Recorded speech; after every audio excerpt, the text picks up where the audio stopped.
The Lord be with you.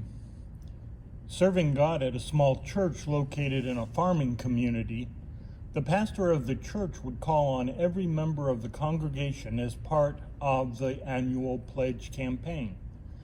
The next home he was going to visit was the home of Farmer Brown. Mr. Brown was known in the community to be very frugal with his finances.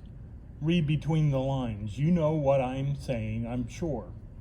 The pastor asked Farmer Brown, "If you had 2 brand new tractors, would you be willing to give one of them to the church?" "Oh, surely, Pastor, if I had 2 brand new tractors, I would gladly sell one and give the money to the church." "Farmer Brown, if you inherited $2 million, would you give 1/10 to the church?" "Oh, Pastor, I would surely give at least 1/10 to the church." The pastor went on.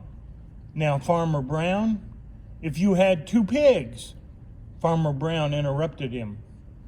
"You just wait a minute there, Pastor. You know darn well I've got 2 pigs." Giving is a reality for the Christian. Giving is part of our Christian calling. And I often wonder why it is so hard for some people to give. There's a line in a song that goes, "Thanks a lot, thanks for all I've got." In our day and time, most people have more than we know what to do with. It can be downright embarrassing. Do you have clothes hanging in your closet with the price tag on them because you still have yet to wear them? "You just wait a minute there, Pastor. You know darn well I've got 2 pigs." "Do you have so much stuff in your garage that the cars are parked in your driveway?" I recently read that in the 40s, nobody had garages. In the 50s, people had only 1-car garages. Beginning in the 60s, houses were built with 2-car garages, and most people still couldn't get their cars inside. Then, in the 90s, we began to see 3-car garages with a recreational vehicle pad as well. And it's still not enough room for all we've got. You just wait a minute there, Pastor. You know darn well I've got 2 pigs. The other day I was looking for a pair of jeans to wear. I was choosing between my nicer jeans for wearing around friends, my stretchable jeans for when it's going to be a long day, and my worn working jeans, when it hit me. What in the world am I doing with 3 pairs of jeans?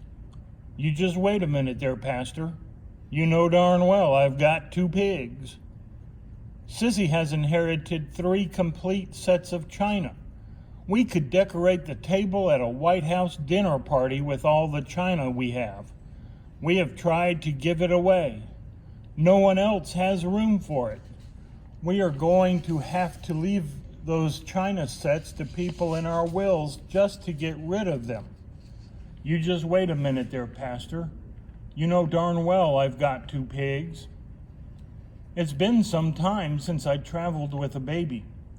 My daughter has so much stuff she just has to have for my new grandson that she traded in on a new car to have the room to haul all of it from place to place.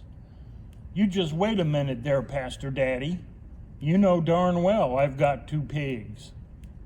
The Bible talks a lot about fields being clothed with lilies and sparrows being fed, which is God's way of reminding us that there is more to life than food and clothing.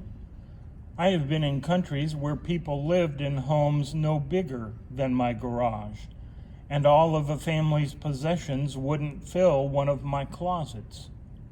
We have so much. So why is it so hard for so many people to give? I know. You just wait a minute there, Pastor. You know darn well I've got 2 pigs. Thank you for your faithful giving.